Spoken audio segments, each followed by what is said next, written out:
Hey guys, today is April the 9th of 2021, and I wanted to go over the square of 144 using Gann pricing time technical analysis. So I've been, me, I guess I am multitasking. There's so much to cover, so much to study, so much to learn, but no time. Anytime I could get to squeeze something to get some education and knowledge, for some reason I always run out of time, and it's like, it's already midnight. I gotta wake up early. It's like this whole thing of just trying to have time to study and research. So I fumble along through different different things, and just kind of look into it and see if I could get any insights in regards to Gann's theory, because sometimes when I jump topics, I see some correlations that he mentioned on another topic. So the square of 144, this is CCJ Cameco. As you know, I'm invested in it, so I spend time with it. If you have an instrument and you don't really research it, maybe you're not as a crazy researcher as I am, but if you are, I recommend you look into your instrument that you trade and dissect it like a doctor. So I'm using it as an example. This is the square of 144. And according to Gann, there's these angles of great importance. And I went through these numbers and I added them in the chart. He says that the first one within the square of 144 is 36, which is right here. As you can see, we went to high, May 5th at 1126, somewhere around there, and then just kind of pulled back, or maybe just went sideways. But it wasn't exactly on May 5th. This was May 8th. But from the low, the first important time and price resistance was 36 right here. The next one he said is 45, was somewhere around here. See that the next day we got a little pop. The next one he says is the 54, which is this red one. This is the eighth. These are the halves. This is a half. And then he goes to continue. 63 is the next one you want to keep an eye on. This is right here. It's nothing there, but time wise it's there. Then he goes to 72, which is the half of 144, which is right here. You see that we got a lot of, he says sometimes prices have a tendency to do a change in trend. So we were consolidating kind of sideways, and then from here we just kind of like broke out to the upside. And we made a high at 720 at 1233. And then from there, we just kind of sold off. He continues. The next one is 90 from the beginning, which leads you here to the other eighth. And then the 108, he says. And then he jumps, which is right here, the other half. And then he goes all the way to 144. And then this 144 box continues into the future. So right now, from right here to here is 144, and then you can move all those. And this is a trading calendar, so trading days only. No weekends or holidays, just trading days. As you can see, we hit the top of the 144 to the penny at 1971. Oh, and I want to apologize. Last videos I was saying 1771. I always catch myself and I'm like, oh, I wish I could have fixed that. But anyway, 1971, that's the high that we're dealing with. And it squared right at the top at the 144. So right there, I'm noticing there's something interesting about the 144 in CCJ that I'm diving in deeper and researching. And you guys already know my forecast. There's a lot of stuff going on between April, May, and June, July. June, July, very bearish. May could bring a pop. 144 ends at what is it, May 10th? That's a Monday. So something to keep an eye on if 144 is really vibrating well with CCJ. But I wanted to show you that this is where we are right now. The halfway point is the 8th is April 14. Can't remember if there was any specific dates on my last video on that. But worst case scenario, if we're kind of chopping around, pushing lower, and there's a turning point on the 8th, maybe this could be the turning point to make May, May high. Maybe take out this 1971, but it looks like it's a strong resistance. I'm going to show you, man. This is a very powerful level right here. It's not a reason why it's stalled right there, like on the dime. I'm going to show you some other stuff. Let's go to the calendar. So this is a calendar one, and you can see that we have the 36 here, and May 5th was the high here of 1126. The 45, let me see if I put my arrow here. The 45 is right here, so it was almost close to this turning point. Then you got the 54 here, the 8th, and then you have the 63, the 72, the 90. Yeah, 63, 72, 90 right here. And then you got the 108 right here.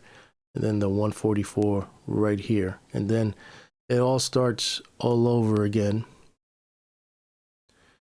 And within the calendar day, the 144 ended right here. So if we want to add another one, when it ended right here, what was that? Yeah, November 4th was somewhere around here, and it just continued trending higher. So the calendar day, let's see. Where's my 144?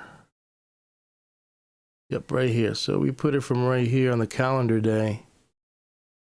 If we look out into the future, the 144 takes us to May 24th, around there. And we're at the halfway point right here, which is, we're a couple of days off from the high. Turning point 18th, and then May 6th. I remember May 5th being a hot day. Like a lot of stuff lining up around there in that first week. I think I remember in the last video, the first, second week, but mostly the first week was possible swing high if we, decide to push higher and maybe retest this high. The key is if we fail that, that's gonna definitely be an open door for a possible swing low for June and July. Now, what I wanted to show you, which is very fascinating, is the monthly on the square of 144. My mic is like sliding down here. There we go. All right, so Gann said some interesting things in regards to the square 144, how to use it. He says to place the 144 chart at the bottom or zero on the daily, weekly, or monthly. You could put it on a low to square the price, put it on a high. Like pretty much you could put it up here, you could put it on the low. So I wanted to show you key levels that I've noticed once I do that. Let's take the low. And let's put that right there. Yeah, so let's take this low of 144. Is it in there? Yep. As you can see, it went a half, a full, a half, and stalled somewhere up there at 55, 56, and then pulled back.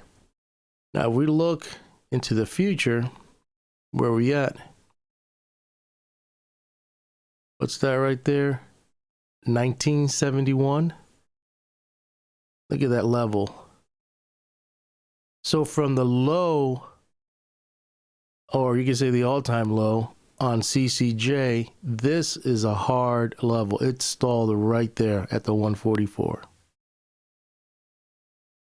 That price right there, where that red line is 1970.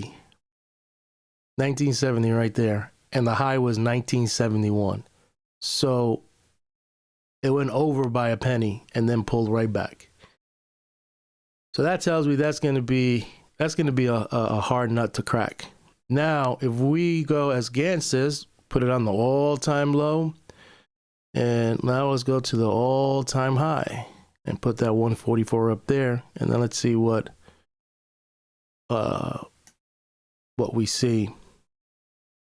There again, you can see this is a half point right here, and that's what 1996, right up there, almost 20 right there. Another thing he said that I've never done is you take the square and you put it at the bottom or at zero. So the only way to do that here in this platform is by raising up the price. As you can see right here, we're at zero. So you take this, and I'm gonna experiment here. I'm gonna start from when CCJ started trading, and I'm gonna take this off the snap, and I am gonna bring that down all the way to zero, or as close as I can. So that's -8. That's 0.01. And let's see, there's a turning point there. Halfway point, looking to the future. You can see that right here. Pierce right through it. You can see that there's some kind of support here, but we don't really see it here.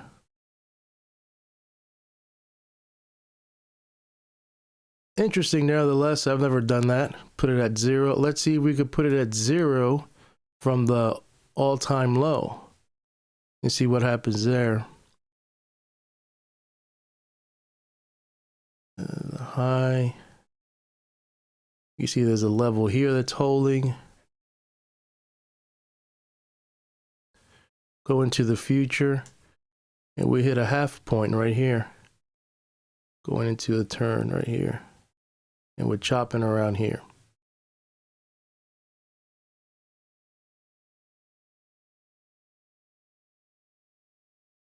Let's see if we take it from the all-time high and do the zero. What is that? -8.1. You can see that there's definitely some kind of support here.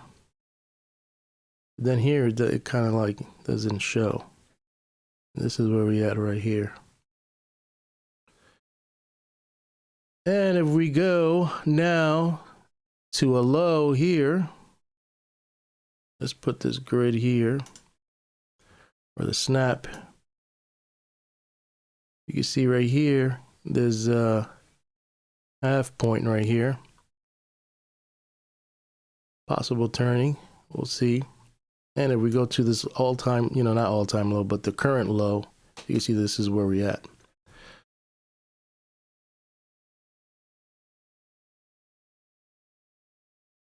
And if we go to the zero, well, let's go to this one right here.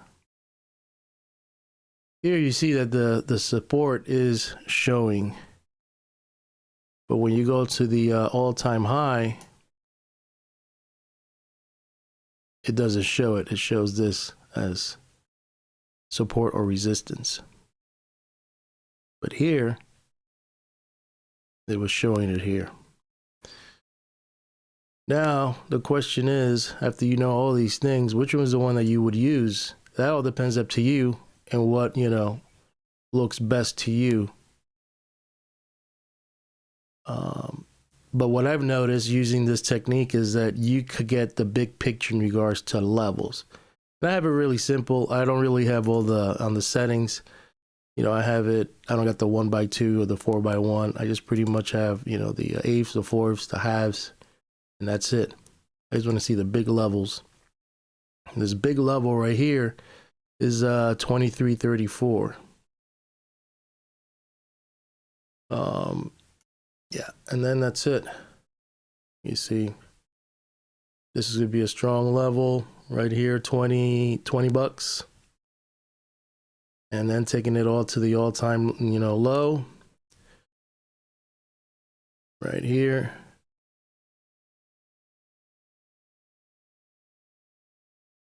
You can see that right here, this is gonna be a tough nut right there.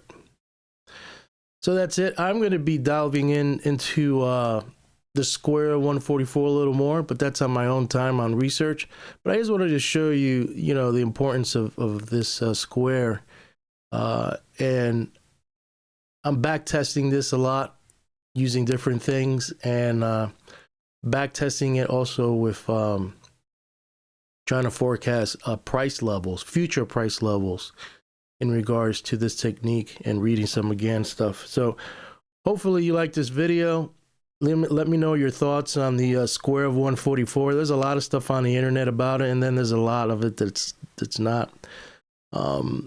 But either way, I figured you come and check it out, and you could use it on your instrument and see how it performs. It might perform better than, you know, what it does on CCJ. But what I do know is that this 1971, there's definitely something behind it using the Square of 144. So I'm going to look into it more and see what else I could look into.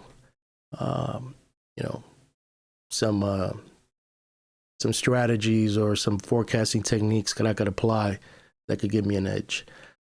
Subscribe, hit the like button, and I'll keep you posted on my thoughts on Double D Gann, price and time, technical analysis.